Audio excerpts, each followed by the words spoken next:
իդեալ համակարգը եկամտահարկի վերադարձի օրենքի շահառուների միջև տեղաբաշխում է մինչև 2.5 միլիարդ դրամի վերանորոգման սերտիֆիկատներ։ 5000 ընտանիք կարող է ստանալ 500,000 դրամ արժողությամբ վերանորոգման սերտիֆիկատ, մոտենալով իդեալ համակարգի ցանկացած խալոցրան։ Региональный общеевропейский Եվրոպական անվտանգությունը վերաբերում է բոլորին, մենք կիսում ենք այն սկզբունքը, որ Եվրոպական անվտանգության համակարգը, որը մինչև հիմա գոյություն է ունեցել, ապացուցել է իր անարդյունավետությունը, ընդ որում երկար եւ ոչ մի անգամ է դա ապացուցել։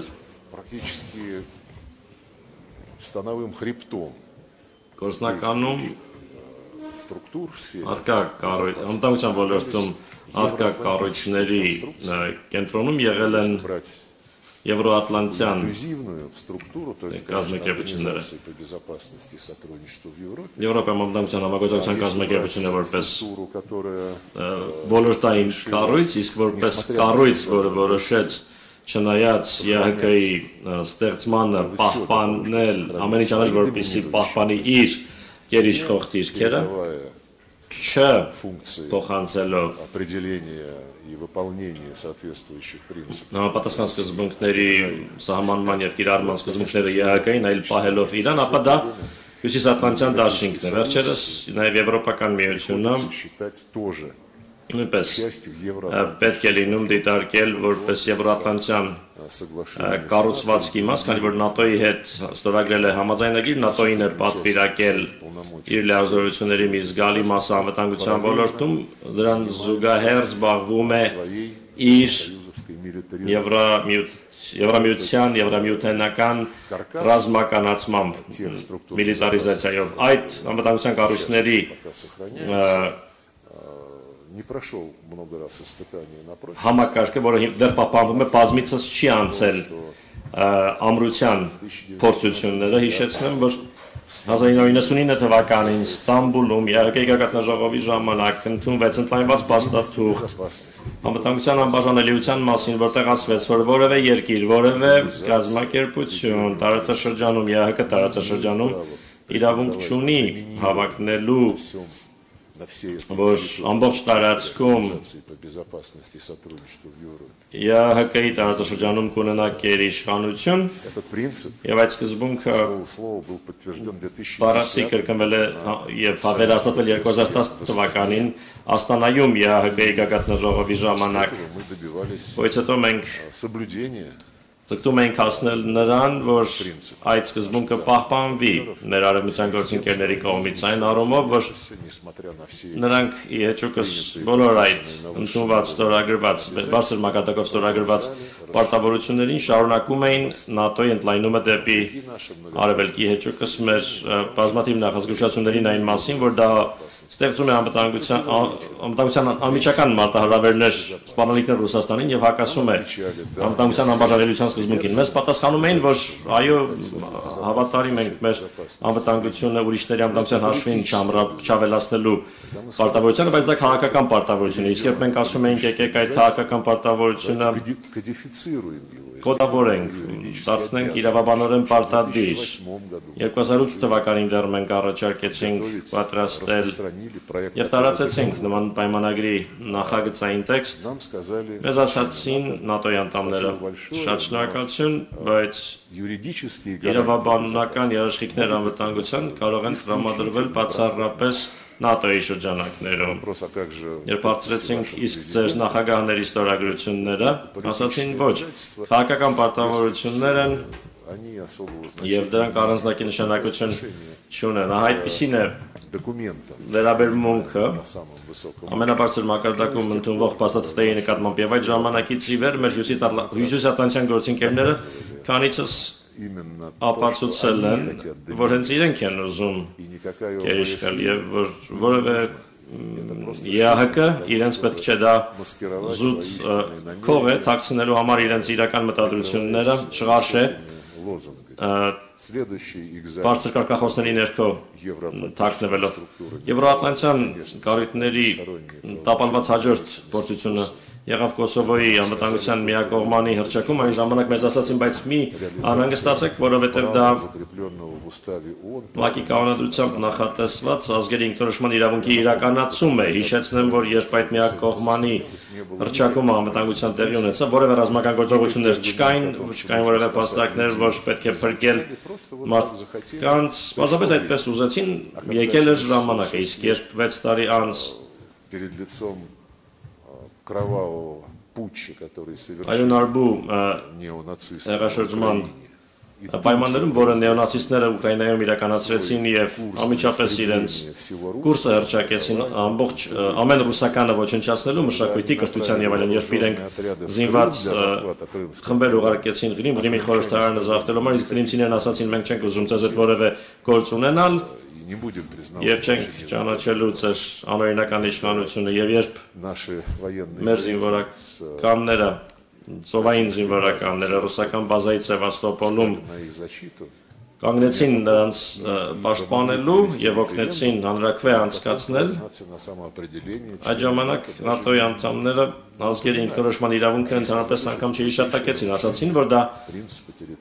տարածքային ամբողջականության սկզբունքի կոպտագույն խախտում, երբ մենք ասացինք, բայց տեսեք, Կոսովյան ձեր նախադեպից հետո միջազգային դատարանը ՄԱԿ-ի միջազգային դատարանը որոշում է ընդունել, որում հռչակվում է, որ երբ տարածքի ինչ-որ մասը հայտարարում է, հռչակում է անկախություն, այդ որոշումը պարտադիր չէ համաձայնեցնել կենտրոնական իշխանությունների հետ։ Մեզ ոչինչ չէին պատասխանում, երբ դա էինք ասում, պարզապես արհամարհում էին։ Ուստի իհարկե նման կառույցները անվտանգության տապալումային մեխանիզմներ են, դրանք այդ փաստը ամեն օր են հաստատում, ընդ որում բացարձակ լռությամբ էին արձագանքում իմ նշած հեղաշրջմանը 2014 թվականի, որին հաջորդեցին այդ անօրինական իշխանությունը Ուկրաինայում զավթած անձանց անօրինական գործողությունները, հիշեք Լուգանսկի կենտրոնի ռմբակոծությունը ռազմական ավիացիայով Ուկրաինայի, հիշեք ինչպես Օդեսայում 50 հոգու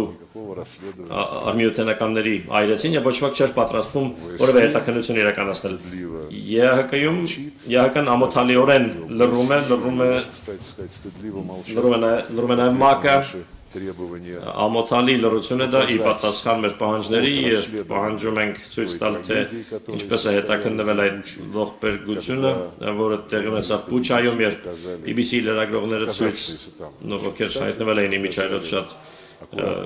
հարմար պահի ցույց տվեցին, ինչպես են շարված մարդկանց դիակները կենտրոնական փողոցներում բնակավայրի մոտակայքում մենք մինչև չենք կարողանում ստանալ ազգանուններն այն մարդկանց, ում դիակները, ում մարմիններն այդպիսի պաթոսով եւ հնչեղությամբ ամբողջ աշխարհին ցույցադրվեցին եւ այդ դրվագը կրկին օգտագործվեց Ռուսաստանի նկատմամբ պատժամիջոցների հերթական ալիքի համար։ Ինչ անվտանգության համակարգի, ինչ արտարության մասին կարող է խոսք լինել։ Դրա համար էլ եվրոատլանտյան կառույցները իրենց վարկաբեկել են, հիմա իմիջայլոց ասեմ, ըստ ամենայնի դրանց նկատմամբ հիասթափվում է նաև ԱՄՆ-ը, առնվազն Թրամփի վարչակազմի հայտարարությունները խոսում են այն մասին, որ Եվրոպային անհրաժեշտ է ավելի շատ պատասխանատվություն կրել սեփական գործերի համար, որ ԱՄՆ-ը աշխարհի այլ տարածաշրջաններում ունի առաջնահերթություններ եւ այս առումով իհարկե հարց է ծագում, թե անվտանգության որ համակարգն ավելի, ինչ համակարգն ավելի արտարք կլինի։ Մենք կարծում ենք ավելի արտարք կլինի անվտանգության այն համակարգը, որը վերևից չի պարտադրվում ինչ որ մեկ կառույցի կողմից, այլ որը կբխի կյանքից, օրինակ գոյություն ունեն մի շարք ինտեգրացիոն միավորումներ Եվրասիական մայրցամաքում, այսօր նշված ԵԱՏՄ-ն, ԱՊՀ-ն, Հավաքական անվտանգության պայմանագրի կազմակերպությունը, ԱՍԵԱՆ-ը, Բասիցոցի արաբական երկրների համագործակցության խորհուրդը, Հարավային Ասիայում ենթատարածաշրջանային միավորումներ կան։ Շատերի միջև, շատ կազմակերպությունների միջև ստորագրված են փոխըմբռնման հուշագրեր եւ այդ առումով Հենց դրանով բնական ճանապարհով ներքևից ձևավորվում է մեծ եվրասիական տարածքը, ինչպես դա բնութագրել է նախագահ Պուտինը։ Ես կավելացնեի այստեղ նաև չինական մեկ գոտի մեկ ճանապարհ նախագիծը, որն իրականացվում է համագործակցելով ԵԱՏՄ-ի եւ Եվրազիայի եւ ԱՍԵԱՆ-ի հետ, այդ ամենը նյութական հիմք է ձևավորում անվտանգության ապագա ճարտարապետության համար։ Տնտեսությունը, երբ այն կապակցում է, այն միշտ օգնում է պայմանավորվել թե ինչպես չեզոքացնել սպառնալիքները եւ վտանգները, ուստի եվրասիական անվտանգության ճարտարապետությունը շատ հեռանկարային է եւ դրա ստեղծման քննարկումներին մասնակցության դռները արդեն 1-2 տարի է ինչ բաց են, Մինսկում անցկացվում են խորհրդաժողովներ, արտաքին գործերի նախարարների, նրանց տեղակալների, հակագիտական համայնքի մասնակցությամբ, որպեսզի մշակվի 21-րդ դարում բազմակերպության եւ բազմաբևեռության խարտիա, երկխոսությանը հրավիրվում են բոլոր, այդ թվում Եվրամիության անդամները, ՆԱՏՕ-ի անդամ եվրոպական պետությունները, դա ազնիվ մոտեցում է։